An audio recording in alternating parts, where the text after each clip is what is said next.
Hello, everyone. Welcome back to Crime Family. I'm your co-host AJ, and I'm here with my sisters Stephanie and Katie, as always.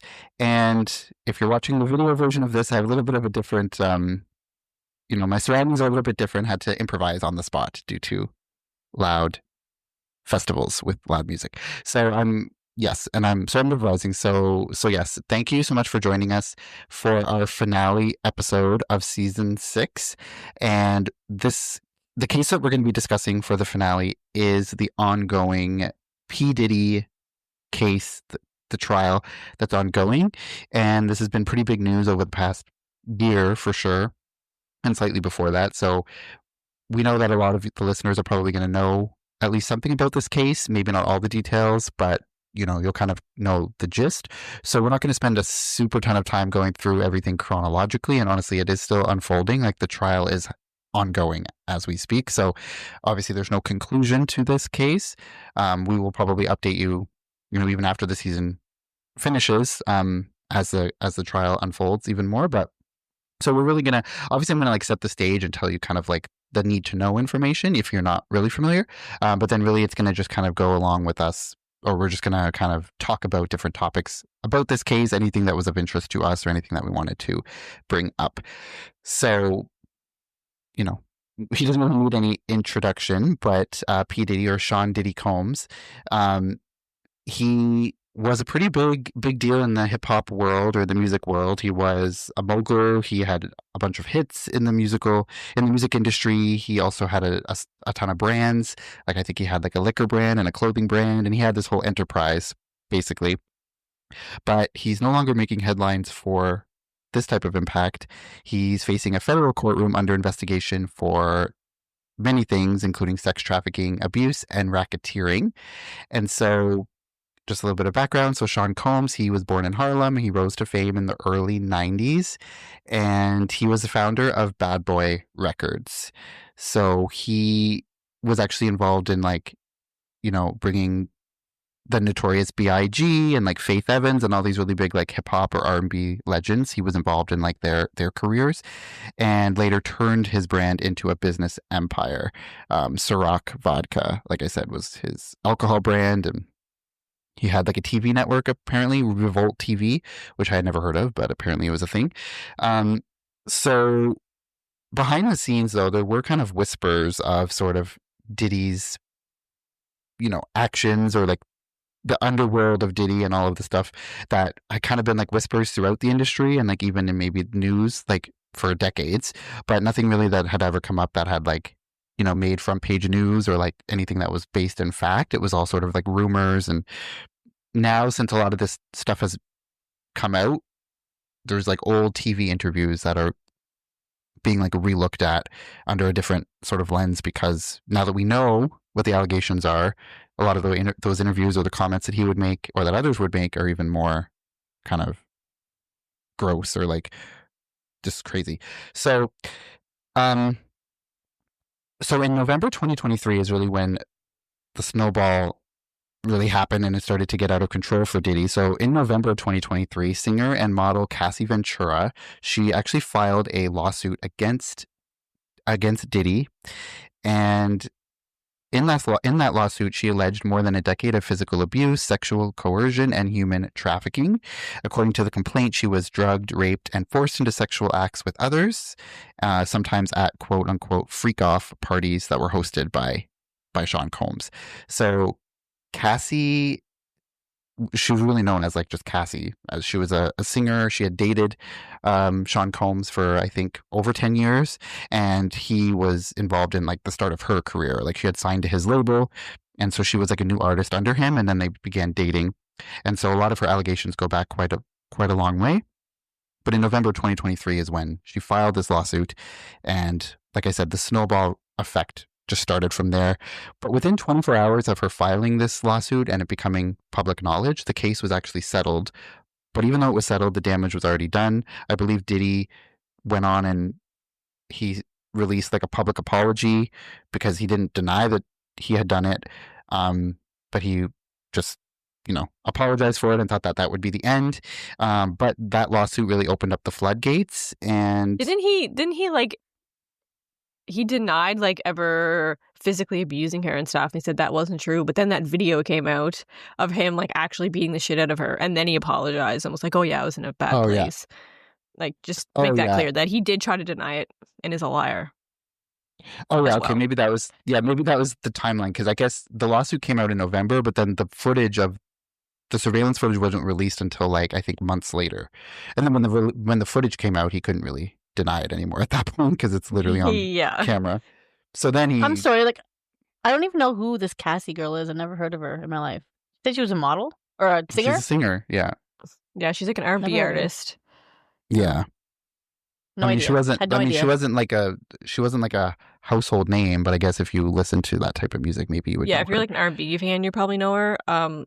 But then I can't even name one of Diddy's songs either. Like, that's how much I don't care about him. Like, I don't care about his same. music. Not a fan. Even less of a fan of him as a person now. But yeah, I didn't know much about him to start with, so just want to put that out there. Not a fan. Yeah. Yeah. Like I wasn't really a fan of him either. I mean, obviously we knew who he was. He's a pretty like A-list celebrity or a big household name, but not really the type of music Yeah, I against listen my to. will. and Everything didn't I know care. about it was against my will. It was just like, oh, there's P. Diddy. I don't care. But it was like in your face all the time. So I Yeah. was like, cool. Yeah. And so the lawsuit is filed in November 2023, but at that time there was no video footage of anything. It was just the lawsuit that became public knowledge. And then, like you said, Katie, he, I think, denied it at the time, like physically abusing her or anything like that. They settled out of court, and then it was months later, I believe in April or May of 2024, when the video was leaked to the public. And we're not going to show the video on this because it's been shown a lot of times and it's pretty disturbing to even see. So we're not going to show it, but I'm assuming if you know about this case, you probably have seen it. But it's like a physical altercation that takes place in a hotel lobby. So you see Cassie, she's like leaving a hotel room. She's like walks down the hallway to get into or wait for the elevator. And then you see Sean Combs run down the hallway after her, and then he like grabs her by the hair, pulls her to the ground, kicks her, drags her back to it's pretty crazy. So that's the video that got released in May, and then Diddy apologized after he realized that he can't deny it anymore. It's literally on video.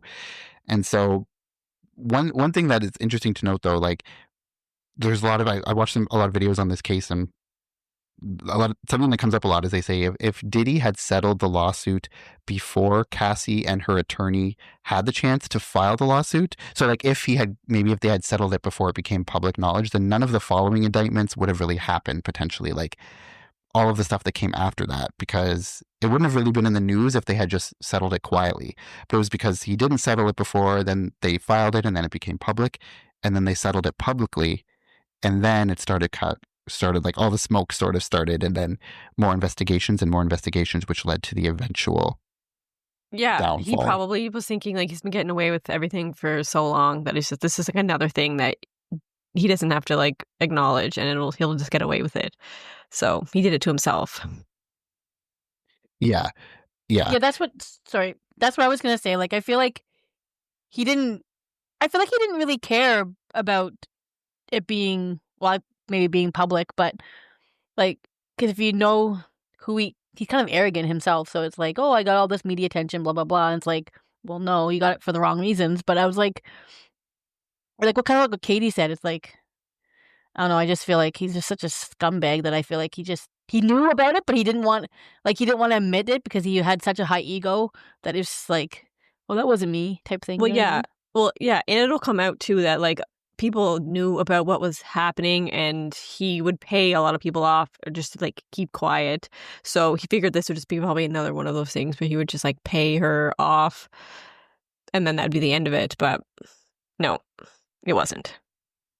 Yeah, and in some of the videos that I had seen about this case, a lot of people were saying that he really just thought he was untouchable. Because when you get to a certain level of power and influence and money, and there's probably been stuff like he's had lots of times before where he was able to get out of things, or he never really got consequences for things. So that was sort of ingrained into him of like, well, it doesn't really matter. I'll be able to spin it, or I'll be able to get out of it, or people will forget, or whatever.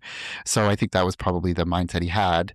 obviously he didn't realize that once the floodgates were open and that lawsuit became public, people started to really dig. And all it really takes, as we've seen in many other cases, where all it really takes is one person to come forward, and then other people feel courage to come forward after that. And then the stories just start coming out, and like people pile on him and pile on him. And so eventually it's just, like I said, a snowball thing that just kind of gets out of control, even for him, who was so used to being able to control everything that would happen. So It's like, go ahead. so I'm like, it's like most celebrities, they have all this power and they think that like money can just buy everything and pay off people, but like kind of like Jeffrey Epstein, it's almost exactly the same thing. It's like all these people think like, oh, like nobody's gonna care, like I'm just gonna pay them and everybody's gonna shut up about it. But like in reality, people should not get away with crap like that. And obviously he didn't. But anyway, Well, this frustrates me the trial's that still these going, people. so who knows? No, I know, but like it just frustrates me like these people who have all this money. It's like they think they can just like pay people off, and it's like, well, that's not how it works in the real world. Also, I think we should have a disclaimer, like this is all alleged, and we're just like talking about what's already out there, and he hasn't been, proven guilty yet, so he's innocent until proven guilty. Yeah, just say that. I was going to say that too. Obviously, like I said, the trial's still ongoing, so he could be found. Well, getting acquitted isn't really being found innocent, but whatever. It's still ongoing. So he's denied all the charges. So he's pled not guilty to everything. So it really is just allegations at this time. So everything that we're going to be saying, like Katie said, is stuff that's already out there. There are some topics I want to touch on later that may be a little bit going into like conspiracy theory a little bit, but we're going to like preface it and tell you that. Just kind of going based on what's out there. And everything that we say is our opinion, of course, based on the allegations that are out there. So that is our disclaimer for that. So in the following weeks after this lawsuit had started, more than 5 civil suits were filed, and allegations started to come up, including rape, sexual assault, revenge porn, sex trafficking, all of this other stuff. And these weren't one-off accusations. They described a long-standing culture of abuse, surveillance, and control. And so then things really took a turn when Diddy's house was raided by the FBI. I believe that was on March 25th of 2024 is when the FBI just raided his LA home. And footage showed armored officers leading young men from his properties. Sources say that there were hard drives, NDAs, firearms, surveillance footage was all seized from the property. Investigators allege that Diddy ran a coercive network that involved private flights, controlled drug use, and sexual exploitation across state lines. And so by May of 2025, so I guess then there was like an investigation that had started and all these other charges came out. He's facing racketeering conspiracy charges, sex trafficking by force, fraud and coercion, transportation for purposes of prostitution. There is a initial 14-page indictment. So if you read the full indictment that actually came out when the charges were official, I'm obviously not going to read the whole thing, but I do want to read just a couple of sections from that, just so that you can get it in the exact words of what the charges are and the nature of some of these serious allegations. So I'm just going to read that. So the grand jury charges. So the overview, section 1, for decades, Sean Combs, aka Puff Daddy, aka P. Diddy, aka Diddy, aka PD, aka Love. It's literally what it says word for word. The defendant abused, threatened, and coerced women and others around him to fulfill his sexual desires, protect his reputation, and conceal his conduct. To do so, Combs relied on the employees, resources, and influence of the multifaceted business empire that he led and controlled, creating a criminal enterprise whose members and associates engaged in and attempted to engage in, among other crimes, sex trafficking, forced labor, kidnapping, arson, bribery, and obstruction of justice. So Sean Combs, the defendant, operated his business headquartered at various times in Manhattan and Los Angeles under a variety of United States-based corporate entities, including Bad Boy Entertainment, Combs Enterprises, and Combs Global. Corporate entities in the Combs business included, among other things, record labels, a recording studio, an apparel line, an alcoholic spirits business, a marketing agency, and a television network and media company. So, at all times relevant to this indictment, Sean Combs engaged in a persistent and pervasive pattern of abuse towards women and other individuals. The abuse was at times verbal, emotional, physical, and sexual. As part of his pattern of abuse, Combs manipulated women to participate in highly orchestrated performances of sexual activity with male commercial sex workers. At times, Combs and others acting at his direction made arrangements for women and commercial sex workers to fly to Combs' location.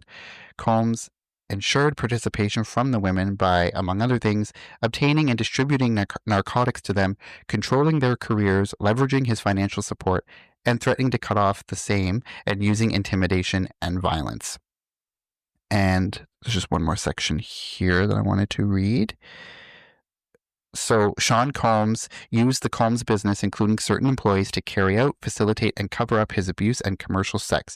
These employees, including security staff, household staff, personal assistants, and high-ranking supervisors, and other close associates, acted as Combs's intermediaries, and their conduct was facilitated and assisted by Combs' control of the Combs business. So that's just a snapshot of the indictment. So basically, it's saying that obviously Sean Combs as himself was very powerful and rich, but he couldn't have had all of this stuff happen necessarily without help of other people that were working under him. So like his personal assistants, people who just worked at many of his enterprises. And part of the racketeering charges, I believe, is tied to using some type of enterprise or corporation for nefarious means. I believe that's in a nutshell what racketeering is, or like it's also like using funds from that under false pretenses for criminal activity, but under the front of like something else. So obviously we're not lawyers, but that's my understanding. So that's why the racketeering charges, which I think legal experts have said are notoriously hard to prove. Like racketeering is a hard charge to prove. So that's interesting that that's in there, but that just kind of is a snapshot of what the indictment says, and really is just touching the surface of all of this stuff. Now, there are lots of articles out there, and even from the trial, people who have testified at the trial so far with even more incriminating and disgusting and gross details. So I don't necessarily know that we need to get into all of that, but I mean, of course, we can talk about some of the stuff. What are you guys' thoughts, I guess, just from those sections of the indictment, or just anything else that you may have researched about this case that are in relation to the charges? I think it's insane of what all the charges that he's been allegedly accused of. Like, it's like there's a huge list there. I had no idea until I started researching this case that all of those things that he was going to be charged with. Plus, to be honest with you, I didn't really know what racketeering was until I read it, and I was like, oh, that's interesting. But yeah, it's super scary that all of this went down without anybody else's knowledge, and that it went on for so long, and that it, like, I don't know, it just terrifies me.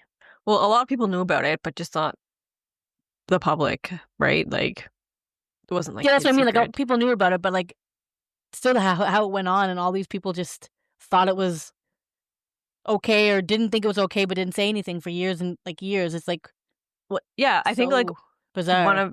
one of his personal assistants or something like testified that on her first day or something, he had threatened her. Like, she had worked for like one of his rivals or something before, and once he found out that, like, he threatened to kill her or something if she ever went back or like whatever. And it was like he was like totally serious, and she like figured he was serious. She felt like he was serious, and she was just like, well, he's such a powerful like influence in the like this industry that she just stayed working for him because it would be a good opportunity. I'm gonna be like, I don't know, like maybe like rethink your,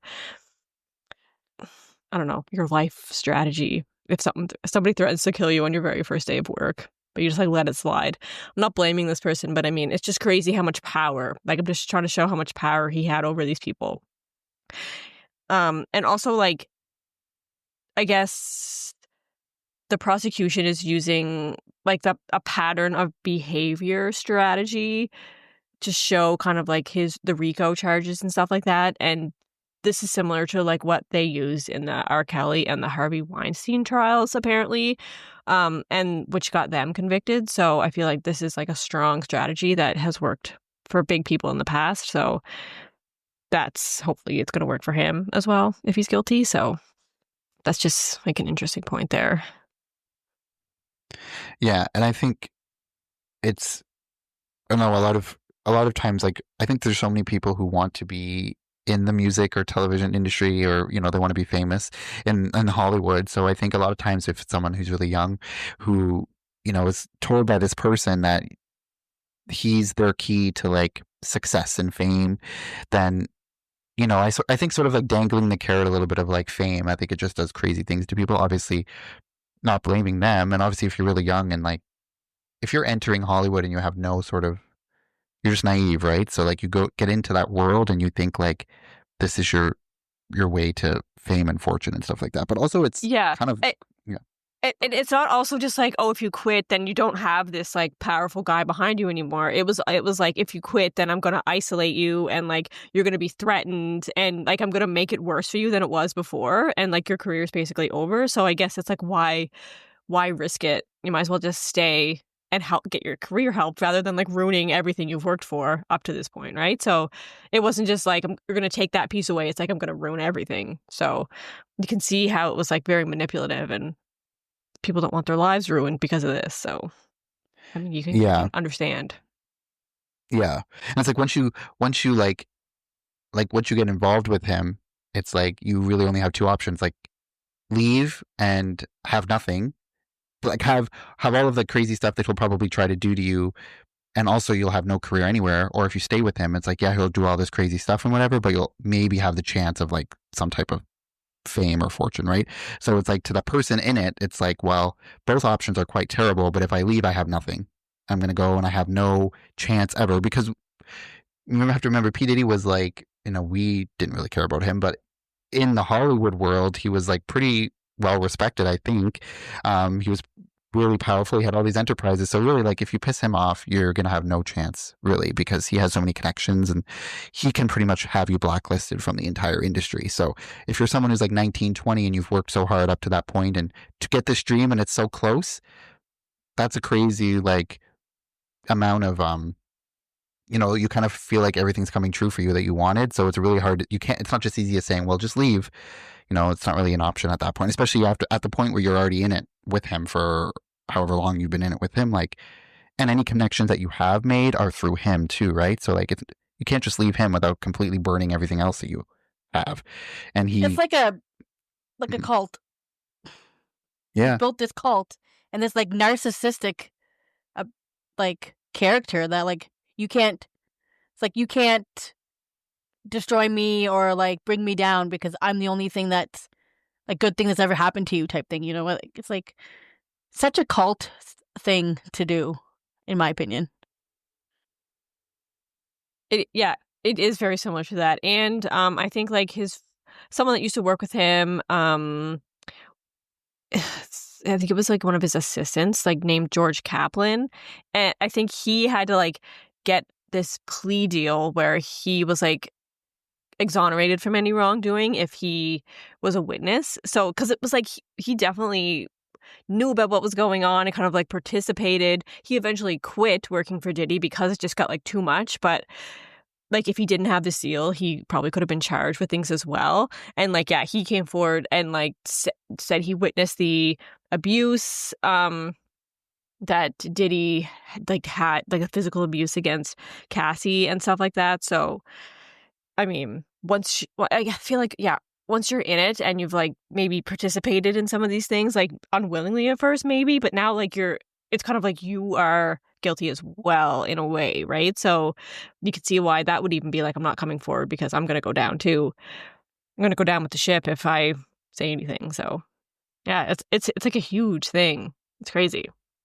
Yeah. And at the end of the day, like, people are going to look out for themselves, right? Like, if they can be implicated in this, they're not going to be the one to blow the whistle. Most people, I would say like 9 out of 10 people aren't going to blow the whistle on this thing when it's going to mean that they get charges or they end up in prison or they whatever, right? So a lot of times it's like easier for people to, even if they do leave or they're like able to get out of that world, they're still not necessarily going to come forward, because also the person at the top, being Sean Combs, he's smart enough to know that he's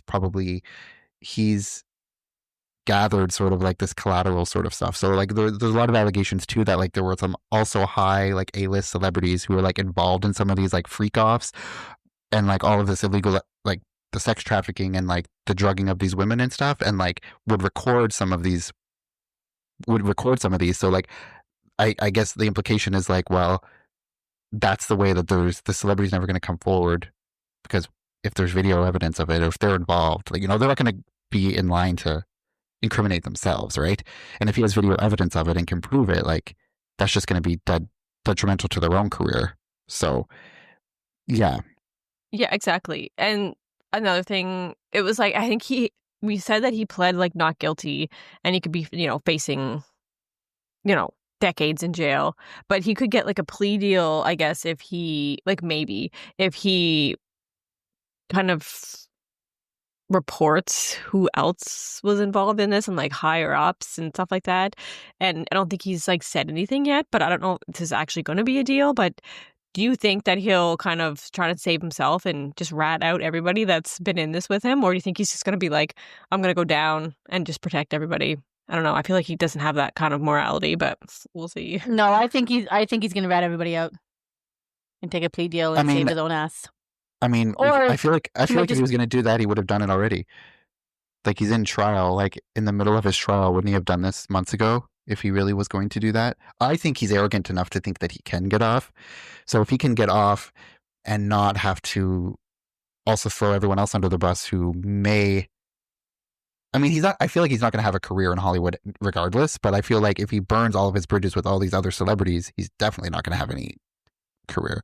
I think he's arrogant enough to think that he can get off and it'll all be fine. Yeah, that's true. That ship might have sailed. He might have had the opportunity to do that and he didn't. And so now it's kind of too late, even if he wanted to. So yeah, I don't know. I don't know the timeline on that. Or he can wait. Or he can wait and maybe Donald Trump will pardon him like he's done some other celebrities. Oh my fucking God. I didn't even think about that. I feel like, yeah. That's what that might happen. He's probably like buddy with Donald Trump. No, you know that that show, what's that show called? Stupid reality TV show with the Christies, whatever the hell their name is. I can't think of it now. The Chris. He pardoned them from jail. Yeah, of course. They were like fraud. I don't even know anything about this. What happened to them? Anyways, they got charged with fraud and like other charges. I can't remember what they all were because I don't pay attention to that type of. Calling them celebrities is even a stretch. They're not really a celebrity. But anyways, he pardoned them, so now they're getting out of jail. They both were one was supposed to spend 12 years, the husband, and the other one was 7. And he pardoned them, and now they're getting out. So like, if he knows Donald Trump and is like goody with him, like whatever, then I think that could be a possibility. But I don't know if that is or not. I mean, I hate that so much. I think. And I don't want to go too far off topic on a tangent, but I think, that crossed my mind too.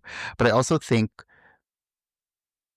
there's a huge portion of Donald Trump's supporter base that are part of, like, I don't know if you guys heard, like, the QAnon conspiracy theory of like this huge like child sex trafficking ring. And I feel like if Donald Trump were to pardon this guy who's been charged of like sex trafficking and some of the allegations and some of the victims were actually underage at the time, I feel like that's not going to go over well necessarily for people who support Donald Trump. That portion of people, like, they think that, like, obviously, I mean, rightfully so, that like pedophiles are like the worst of the worst, obviously. And so, but anyway, but QAnon take it like super far, like crazy, whatever. I don't want to get into that, but like, I feel like there's a huge portion of his base that is not going to like the fact if he were to pardon like a sexual abuser, who has been credibly charged or accused of that, right? So I don't know. I don't really know what goes on in Donald Trump's mind, but he could, whatever. I think he does whatever he wants, so I don't think he cares. And also, does he really need to have his supporters anymore? Like, he won the election, so he doesn't need them anymore. I feel like he does stuff just to like piss people off and like get in the media. So if this is something that's gonna like make a big uproar, he's gonna be like, yeah, I'm gonna do it. Just to be an ass. Yeah. So, but I mean, if that were to happen, I mean, I do think I think his career's over. I don't know what to call him. Sean Combs. I don't want to call him Diddy because I hate him. So maybe I'll call him Sean Shitty Combs. Yeah. P Shitty. Yeah, that's P Shitty.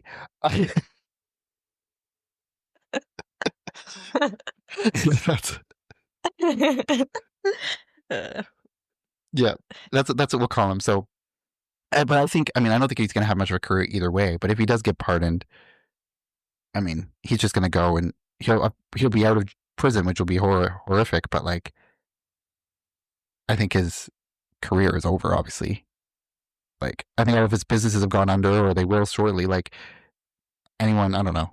Maybe not. Maybe that's naive to think. Like maybe he'll rise and come back from. Like I don't know who would ever like buy But anything that he ever does. even if his careers are over, like he has enough money to just like live comfortably. You know, it's not like yeah, true. Like he's gonna be poor and like having to, be a cashier somewhere.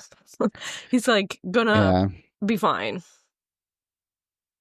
Yeah, but I mean, is he gonna have a lot of money when like all of his businesses go under? And I mean, I guess he's made a lot of money. He might not make any more money past what he's already made, but yeah. Well, so I mean, he has like enough money already, probably, right? And it's like bank account that he can live off that. Doesn't need any more income. Yeah, true. And people have said, like, people who talk about this case, like experts have said, like, even if he does get acquitted from this case or pardoned, worst case, he is going to be tied up for decades with civil suits because there are hundreds of civil suits that have been filed against him. So even if he gets off on these huge main charges, I think, he's still going to have a lot. So he could lose all of his money through civil settlements and stuff like that. Yep. Let's hope. Yeah, let's hope. I mean, let's hope he gets found guilty and doesn't get pardoned. That would be the ideal scenario. Because it would be like a life sentence, I believe, for him. It would be like several decades in prison. And he's already like in his mid-50s, so he wouldn't be getting out, I don't think, at all. Yeah, he's 55. Yeah. So as I said, the trial is ongoing now, and it's pretty big. Like it is I mean, people are also saying who talk about this case, like it had the potential, or it could, to like completely destroy a lot of really big Hollywood names. Like, because it's not just him. There are lots of people who were associated with him that could end up getting their careers. Like there's a lot of like speculation and like conspiracy theories out there of like which celebrities. So we don't necessarily have to talk about that, but like the implication is that it's like a wide net of people. So like some of the biggest names in Hollywood or in the music industry could end up being like, ginned up in all of this, and who knows, it could like completely like restructure the power of Hollywood and like who's at the top and stuff. Potentially, I'm surprised more people. I mean, if you're gonna be gross and disgusting and like think you're just gonna get away with things, like you should be called out. Like personally, there should be like a list that gets published, and like these are all the shitty people involved. I don't care who it is. Yeah, no, I'm kind of surprised it hasn't happened yet. I mean, there's been like I watched before the trial had started, like who I also hate this guy, but Piers Morgan. Do you know who Piers Morgan is? So he has like a talk show, I guess, like a panel show where people come on and they talk about Diddy a lot. And so he does have guests from like all perspectives. Like Piers himself is kind of pro-Trump and kind of a loser, but he does have people from like every side on for his panels. And like he did have this one woman on who was like talking about like Jay-Z and Beyonce and how they were like involved in this and stuff like that. And like I think there may have been like a lawsuit from that. I don't know. So anyway, but the implication is that there's huge famous people that are potentially going to be thrown into this, and I'm surprised they haven't been kind of named yet. Like for sure named. Yeah, and we're not going to name them off because that's not our. Like, we're not going to be responsible for those people to lose their dignity in life. So, I mean, all of that is like just allegations, right? Like right now it's Sean Combs who's on trial. He's the one who is facing these charges, and like everyone else no one else has been charged in this. So we're not here to say who in Hollywood is involved, but like it wouldn't be surprising if like some of the main, most famous people that you can think of probably would be eventually maybe caught up in this or whatever. So, and also we don't know what's happening behind the scenes either, of like how many people have like, there's a lot of people who have lawyers and stuff that can do things behind the scenes. Like I have we have no idea. Just the top of my head, I have like a dozen people that I can name that was part of his ring of disgustingness. Yeah, and it's really hard too because also it can also go the other way too, right? Where like there was like people. I don't know if you guys heard about this. I don't know if you're not following it, you probably wouldn't. But when they were doing jury selection for the case, there was like a document that was leaked about like there was a list of like 30 or 40 celebrities that like jurors were asked about. Like, do you know who this person is? What's your opinion on this person? And like, but there's no context provided. Like, it wasn't saying like these people are involved. It's just like these are names that may somehow come up in the trial, but it might not be for like nefarious reasons. It could just be like that person is named because Diddy was at a party that they had or something, right? Like, it's not saying that they are involved, but like big famous names, and you can go look up the list online and stuff. But like, I don't know, like the actor Michael B. Jordan, like his name was in there, but I think it was because during the trial, like some of the testimony that Cassie gave was that she started dating or she was like communicating with Michael B. Jordan, and like he was somehow like that was like how his name came up. Like after she left Sean Combs, she dated Michael B. Jordan or something like that, and so whatever. But anyway, so and also just because a celebrity went to one of his parties doesn't mean they have anything to do with it, right? Like this and all this like happened like during the after parties, right? It'd be like a party, people would leave, and then some people would stay and like do this sketchy stuff. But even if you didn't know what, like you could have even been at the after party not knowing what was about to happen, right? So and then you could have bailed, but I mean, people didn't come forward. That's an issue as well. But I mean, just because you were there and in photographs with Diddy doesn't mean you had anything to do with it, right? Just because you happened to be at the wrong place, wrong time, doesn't mean you were like knowledgeable about what was happening. So I feel like that's important. Like people are like forgetting, like, oh, look who's in the picture with Diddy, and like, look who was at a Diddy party. But it's like they really didn't have any, might not have had anything to or any knowledge of it at all. So yeah, whether that's naive to think that they wouldn't, but I mean, you don't know. Yeah, like he would have parties, like huge parties with like hundreds and hundreds of celebrities there. And he probably didn't, like, not every celebrity who ever went to a party was involved in this, obviously. But he probably had like a selected few that were regular like participants, perhaps. But like 90% of the people at his parties either like weren't involved or had no knowledge that this, because like you said, it was the after party, and who knows, it could have been an after party and it could have been a party within the party. Like, I don't know. And also, as if you're like a singer or an artist or whatever, and you maybe witness something, Diddy was still, like I said, he was super powerful, super rich. So like your career would be over. You come out against him, he's going to destroy your career. He's going to sue you. Like, I just feel like for most people, it's going to be easier to just say nothing, even if you know what's going on, which it doesn't excuse it. But like, you also have to, in their minds, are thinking like, oh, I also have to protect myself. But but also like witnessing this like sex party or whatever, that doesn't necessarily, that's not illegal, right? It's not illegal to have like a big gangbang. So you could have seen that, but just not know the context behind it, right? Like people are doing drugs, doing whatever. Drugs are illegal, but that's besides the point, right? I mean, like you don't know the backstory of what's happening, right? This is like just a big party of people, having a gangbang, and whether you're there or not and participate, that's a different story. So yeah. You don't know the whole. You don't know this like sex trafficking. You don't know those people were like flown in from somewhere. You don't know that some people are there against their will. They're like too high to like know what's happening. You don't know. You might not know that it's like all being videotaped. Like there's like many layers of this. So yeah. That's true. So like, I think like you have like a list of hundreds of people who were like in the parties, and then it would like, out of those people, 90% would be people who knew nothing was happening. Maybe the ones who did know something was happening, like you said, didn't know the full context. So they knew there was like some sketchy shit going on, but like they were just like, well, if they want to do that, whatever. Because like, if they don't know the full context of it, it's like not my thing, but whatever. Yeah. So, and it's not illegal to have like 1,000 bottles of baby oil. Like that's weird, but I mean, you're allowed. Yeah, exactly. And that was, one of the things that came out from like the FBI raid was like, they confiscated 1,000 bottles of baby oil. Because apparently that was like they were used in these like freak offs that he would have, and these were like common things. He would have them like multiple times a week or like whatever, I don't know. But sometimes they would last for like days at a time. It's like crazy. If you go into like the details of this case, like it's actually pretty wild. Some of the gross and crazy like details of it, which again we don't have to go into that. If you're following this case, you probably already know about it.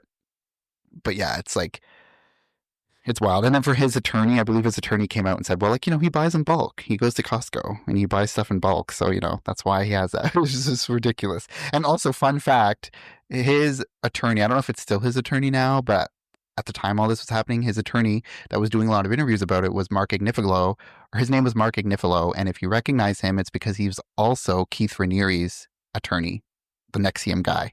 So like this guy like likes to defend a lot of really horrible people. So just keep that in your mind.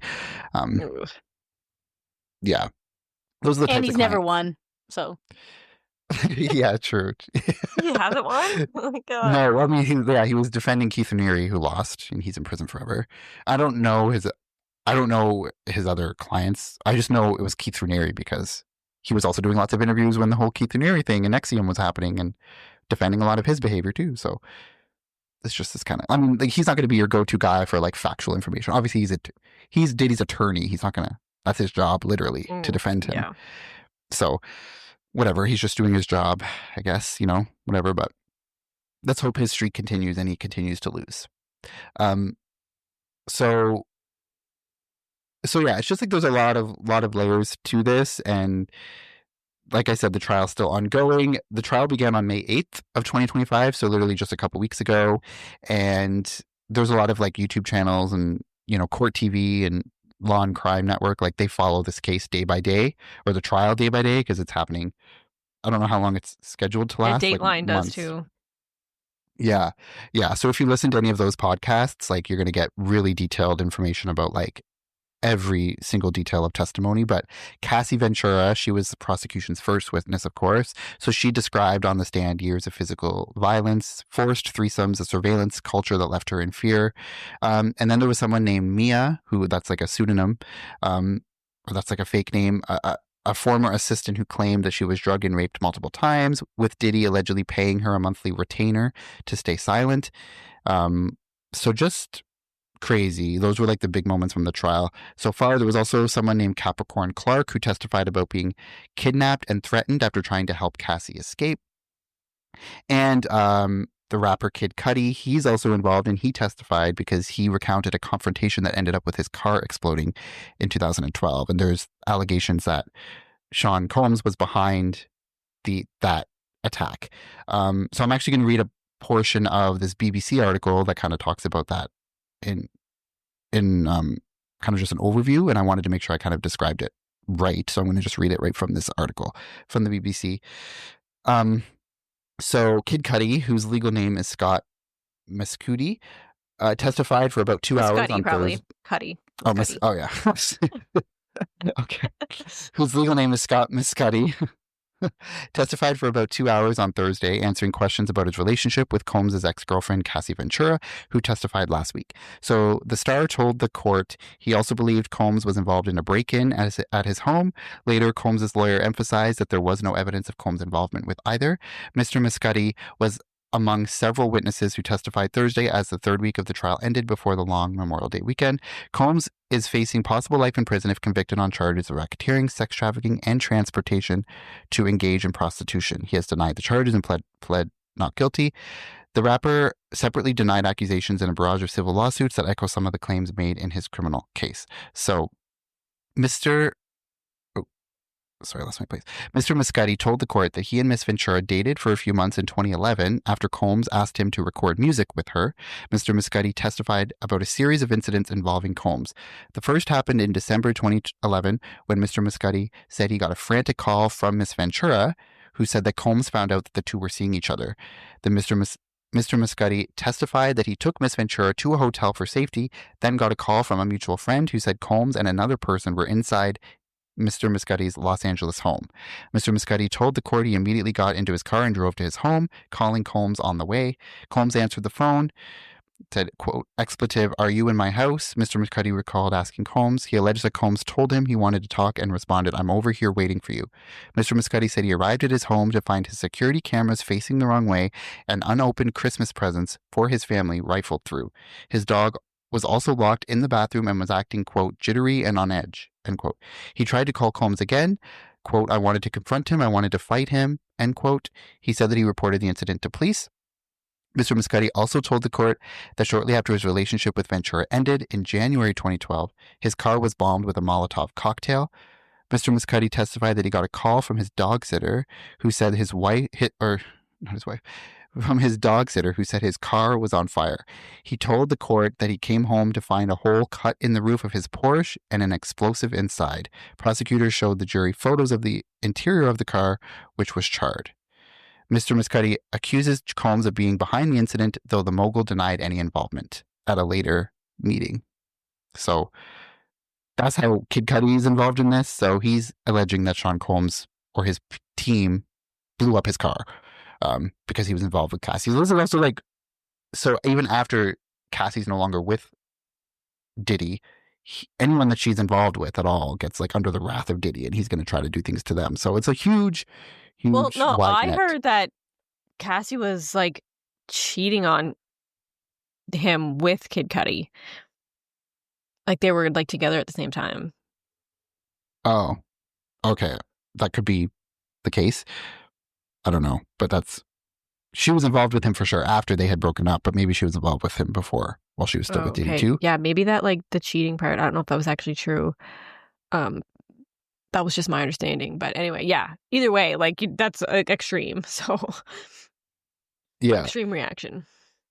Yeah, and so this is just kind of like Diddy's MO, right? Like he has a team of people around him helping him. So like beyond the major charges of like the sex trafficking and all of that sort of stuff, like he's also breaking into people's homes, blowing up their cars, like intimidating them. And so it's just crazy the amount of people that also around him that we kind of talked about, like enabled it to happen out of fear for their own life or out of fear of their own financial reasons, right? Like their entire life will be over, and if they're getting paid, it's crazy. Obviously, it's not excusing it, but there are like real legitimate reasons why someone would be afraid to come forward, especially after they participated in it themselves for a certain number of time. So yeah. What's the next thing on my list here? Oh yeah, and then also as part of the trial, so the prosecutors did play surveillance footage that showed Sean Combs attacking Cassie in the Los Angeles hotel hallway, which we mentioned before. They also presented text messages, financial records, and video evidence from hard drives seized during the raids. And so the defense, I think Katie talked about before, the defense is kind of taking making the argument of like, well, Diddy might be a horrible or morally corrupt person who's not like doing the right things, but like that doesn't mean that all of these charges are true. That doesn't mean that these acts weren't consensual. So it's like, yeah, he may have done domestic violence, or he may take a lot of drugs, or he might do a lot of corrupt things, but one thing doesn't equal the other is kind of their argument. So that was kind of their best angle, I guess, to take, because they're not going to sit there and say that he's a stellar person because all of the proof or the evidence is going to show to the contrary. But if they can convince the jury that like just because you're morally corrupt doesn't mean you're capable of all this stuff, I think that's what they're hoping for. Yeah, like Diddy's legal team claims that many of the relationships were consensual and that the digital evidence has been misrepresented. So if convicted, Diddy could face multiple life sentences. The racketeering charge alone carries a mandatory minimum of 15 years. More witnesses are expected to testify, including other former employees and possibly industry insiders.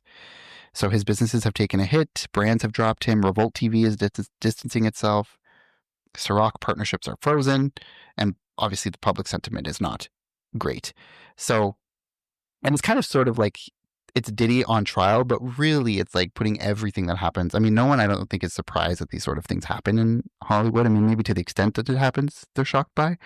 But I don't think anyone's really necessarily shocked that like something like this would take place. And it is eerily similar to like the Jeff Epstein stuff and all the stuff that came out about that. So I don't know. What are you guys' thoughts as a whole about obviously, like I said, the trial's still ongoing, so there's still a lot of developments that are going to come, and we don't know what the outcome's going to be, but what are you guys' thoughts, I guess, on the stuff in the trial so far? Also, his lawyers tried to get a mistrial, like they put a motion in for a mistrial. I think it had something to do with like fingerprints in Kid Cudi's car that had been destroyed or something. I don't know the full details. Anyway, the judge denied that, so they've already tried to get a mistrial. That was denied. So good. Yeah.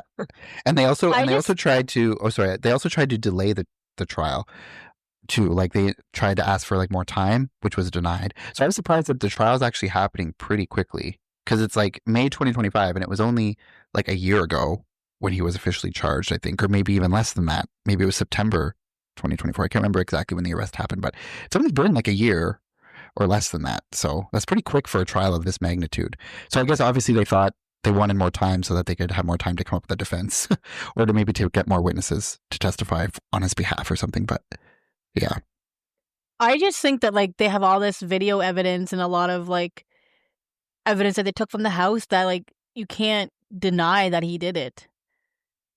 It's like all because you're saying all the stuff they took from the house has evidence of what went on. So I feel like I just feel like he's not going to get away with it. But I mean, I've seen things happen in court that blow my mind, so I don't know. But I just feel like there's too much evidence of him being guilty instead of not guilty. Yeah, I mean, like the video evidence is hard to dispute. Like that's going to be, I think, the nail in the coffin, I think, is all this video evidence.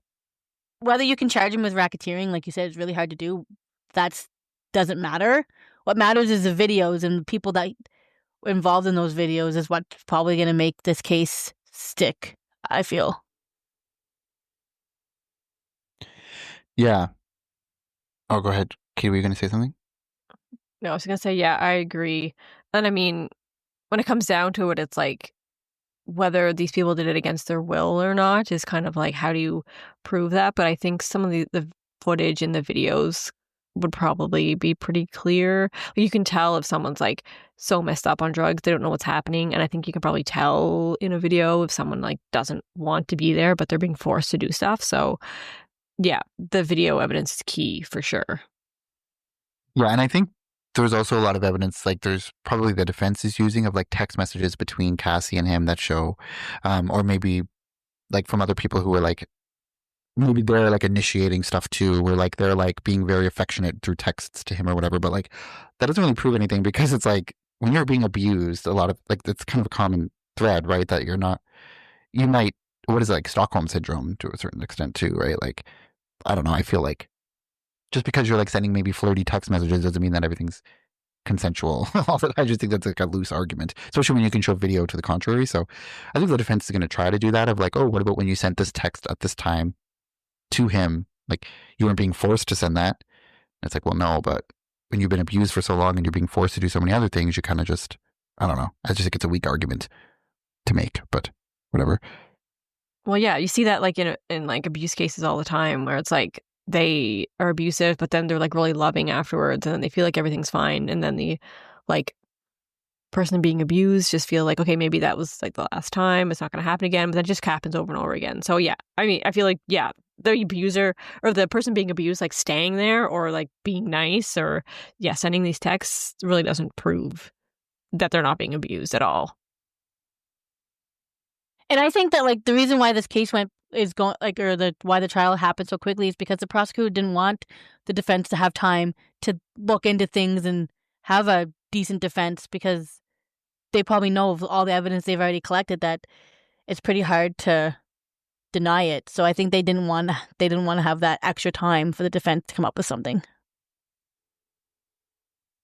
Yeah. Yeah, what are they going to come up with? Just like paying people off not to be witnesses, or I don't know. Like what do they need time for? I don't understand what they would even come up with. Anyway.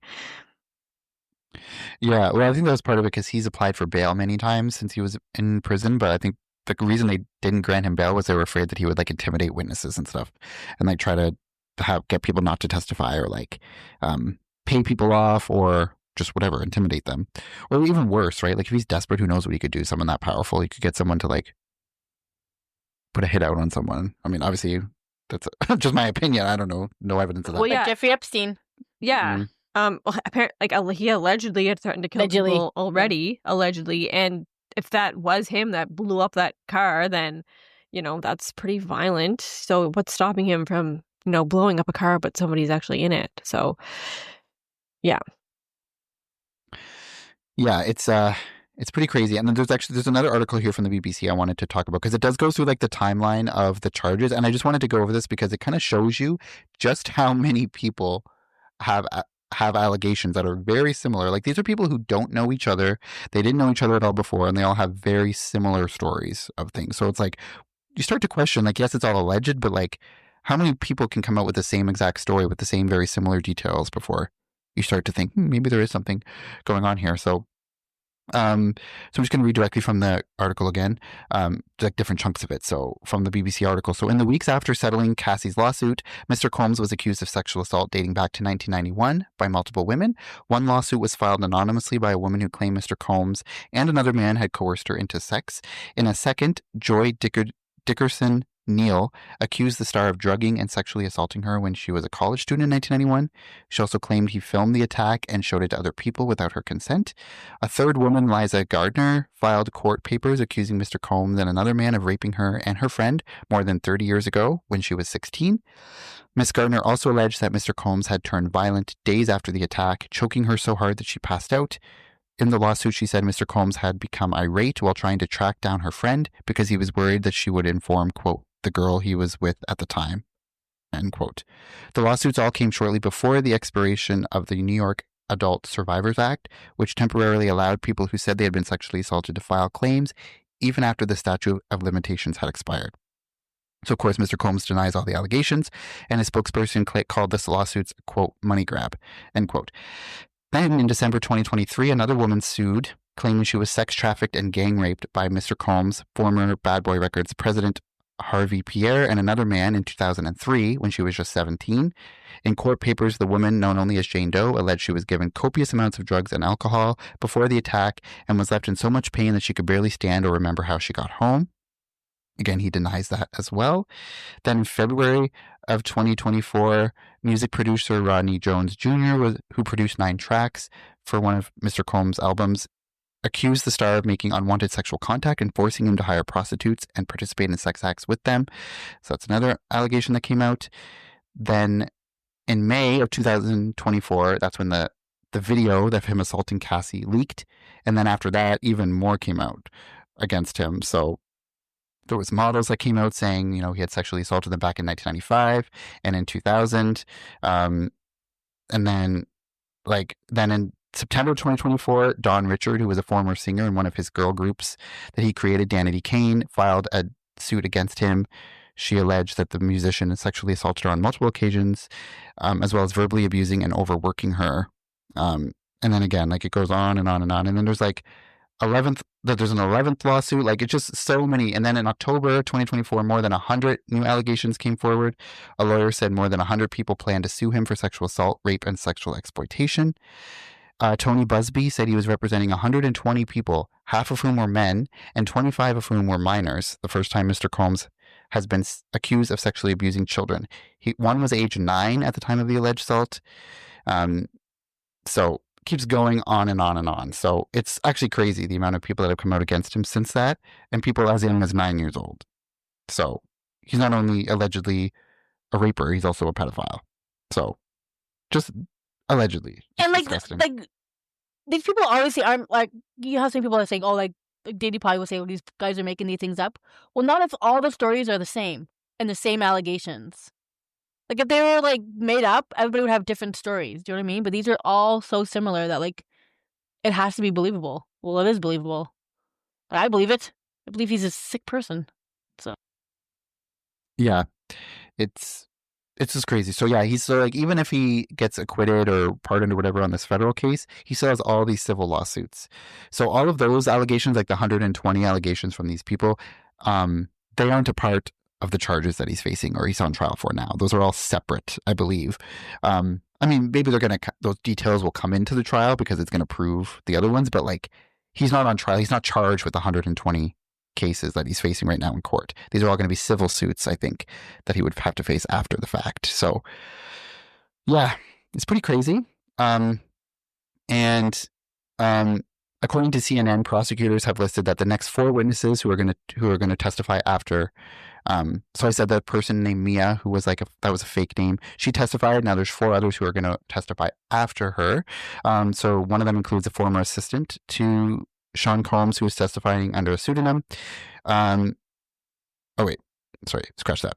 my notes are all fucked up. So the next four people who are expected to testify after this person, Mia, one is named Enrique Santos. One is Eddie Garcia, who worked in security at the Intercontinental Hotel. So he, I believe, is a witness to the assault that happened with Cassie, I believe. He's expected to testify under immunity. Then there's a hotel custodian who's going to testify, and then Frank Piazza, who is a forensic video expert. So he's also going to be taking the stand shortly. So he's obviously going to be talking about the video footage, and he's probably going to talk about how that he can authenticate it because he's like a video forensic expert and stuff like that. So the trial is ongoing, and that's kind of where it stands. We don't have a conclusion yet, but there is sort of like a rabbit hole on this case. There was a lot of people talking. Again, this is kind of like conspiracy theory, but one of P. Diddy's ex-wives, Kim Porter, so she died in 2000. She died, not our mother, who has the same name, but she died in 2018, I believe, from pneumonia. It was found that she died of pneumonia, and it was like, now it's being kind of thought of suspicious because of like, what did she know? Maybe like she didn't actually die from that. And then more in the rabbit hole of like, you guys remember Brittany Murphy, the actress? She also died at a young age of pneumonia back in 2009, similar way that Kim Porter died. And there was the whole like sort of thing there was like, people think that because Brittany Murphy at one time was dating Ashton Kutcher, and Ashton Kutcher attended allegedly some of these parties, like maybe there was a thing of like, what did she know? And so maybe like they killed her. It's just kind of weird that they both died of the same thing. But again, that's kind of the conspiratorial. Her husband died too, didn't he? Of like a couple days later of the same thing? Or like couple months later or something. Yeah. So there's always been sort of kind of like suspicion around Brittany Murphy's death in 2009. And so I did see like sort of some rabbit holes that kind of go into what did she know potentially, or it's nothing to substantiate. Why kill them off and not everybody else? Like, it's like so many more people knew about this. It's like just pick and choose a few people. Like, that just seems. But maybe she was going to come forward. Or maybe maybe she threatened to come forward. Yeah. Yeah. So who really knows? Like, again, that's kind of like conspiracy theory, and it could have no grounds. But I think there was some kind of scrutiny looking at like his ex-wife and how she had died in 2018, and again, nothing to really substantiate that at all, because they did do an autopsy, I believe, at the time, and her cause of death was determined to be pneumonia. But anyway, so just think of like somebody who's that powerful and really what they could do if they're that desperate to keep everything a secret. Because obviously when it's not a secret, this is what happens. And now he could face life in prison. So he obviously would have been very desperate to keep that information from coming out. So who really knows? But yeah, again, those are all just theories, nothing to substantiate that, and not even allegations, because no one's ever come out and said like this happened. Not even alleging that. It's just like a conspiracy theory out there. So take that with a very large grain of salt. But like, just kind of interesting to think about when you kind of think of how wide P. Diddy's net of people was and connections was. So yeah. I didn't even oh, go ahead. I never realized how big of like an icon he actually was, because like Katie, I never really pay attention to who he was or what he did because I didn't really like him. So it's crazy that all these people that he might have had contact with, and like, super, super crazy. Yeah. And so I'm sure there's a lot of like really high ranking people or very powerful people who were like kind of stressed when all the P. Diddy stuff started happening. Like, you know, thinking like, oh God, am I going to be thrown into this, or what's going to come out of stuff that I was involved in? Like, who knows? So it might be far from over too. Who knows what could come out in and also there's like people are thinking like, I don't know, like there's a whole thing about like Justin Bieber. I don't know if you guys heard about this, but like people believe that he might have been one of the victims because he was sort of taken under P. Diddy's like wing at the beginning when he was first starting in his career. And there was like kind of, I don't know if you guys saw that like super cringy and uncomfortable video of P. Diddy or of Justin Bieber at P. Diddy's house when he's like 16. I did see that video. There's also a video of him and Usher. He also took Usher under his wing and like took him in as like a son-like figure because Usher didn't have a family. So there's that. Yeah. So people, I mean, obviously there's never been anything to substantiate that either, but people think like, could Usher have been one of his victims way back? Could Justin Bieber have been one of his victims? Um, I don't know.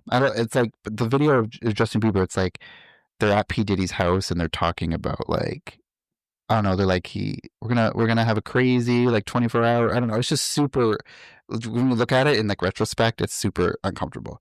So I mean, who knows? It could have been totally innocent, but I don't know. It's I don't know if that is true. Like I don't know. Justin Bieber seems kind of fucked up right now. I don't know if you've seen any really recent videos of him, but he doesn't seem like he's all there. I mean, I think we know what happens when people who are like abused as when they're young, like what can happen like later in their life and how they can spiral and stuff. So I don't know. Again, that's just kind of a theory, and there's nothing to substantiate that. He's denied it. Justin Bieber came out and denied it and said he was never a victim. But I don't know. Take it with what you will, or a grain of salt, I guess. So yeah, I think that kind of wraps up our discussion, or kind of that's where we're at in the trial now. Um, any final thoughts or last words on this case? I'm curious to see how long this case is going to go. It's probably going to go for like a while with all the pieces of evidence that they have and all the allegations and the list of witnesses. I feel like it's going to go on for like at least a few years, maybe. No, well, they Two. had said it was only to be 8 weeks. They know how. Oh, long it's really? gonna be. Okay. Yeah. Yeah, it's gonna. I mean, it's not gonna be. Like it's gonna be over before the end of the summer for sure. Probably by the end of June. It'll be interesting. or It will July. be interesting to see what it turns out to be, and then we can have an episode about it and talk about it again. Yeah, I mean, Yeah. I think I'll be interested to it's like- follow like the other like witnesses for who people that are going to testify come forward, see what they have to say. So I'll be following it. Yeah, and I mean, like it's a jury trials. It's a jury trial, so like you win or lose the case with the jury. I think, right? And I feel like all you need is one person on that jury who, like, I don't know, was like a big fan of Sean Cole. I mean, I don't know. I mean, I'm sure they would have vetted that for sure, but like, I don't know. People are like weird. I mean, with OJ, like, you know, people are enamored by celebrities, so it's a lot harder, I think, to put someone a celebrity away for. They must have to really pick and choose their jury to not be biased against P. Diddy because. Or biased like- in favor of him. True, because they don't have to pick somebody who's like lived out in the middle of nowhere and had no TV, had no connection to the real world. Because how would you not have an opinion on him in general? Yeah, but I feel like even if you were a fan of his and then like this stuff comes out, like there's no way you can just like be like, oh, but I like his music and like not say he's guilty, right? I feel like you still can put that aside and be like, yeah, he did some shitty stuff. You'll still have his music to listen to. Like that's not going to go away if you're a fan, but you can still be like, yeah, he was a really shitty person, I think. And I feel like I hope even someone on the jury that was a fan of his could be like, yeah, he's guilty for sure. Because I've had like there were celebrities that I liked, and then like stuff came out about them and swayed my opinion on them. So I feel like if you're a reasonable, normal person, just because you liked them before doesn't mean you're gonna be all for them no matter what they do. So hopefully these jurors are reasonable people. Yeah, that's true. But people are whack. I don't know.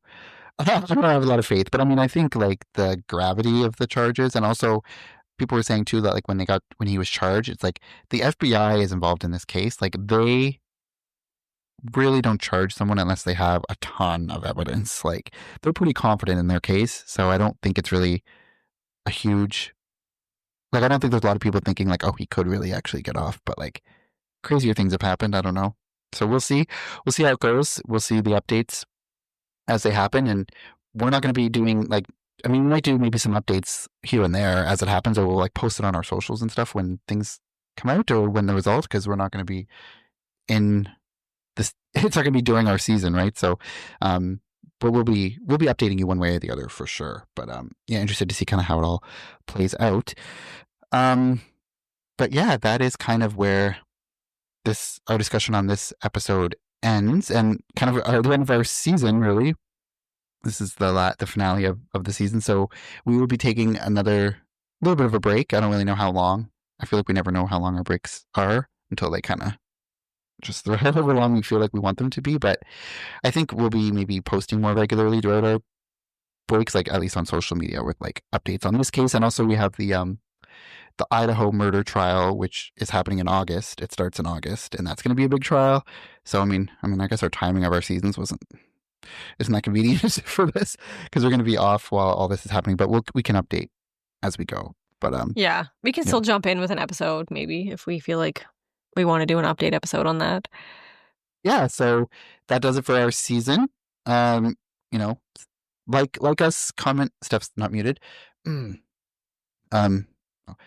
So that does it for our season. You can you can listen to our show, leave us a review, comment, follow us on social media, Crime Family Podcast on Instagram, Crime Family Pod on TikTok, Crime Family Podcast on Facebook, and you can email us, crimefamilypodcast@gmail.com, if you have a case suggestion or want to just give us your feedback on the show or any of the cases that we've done so far.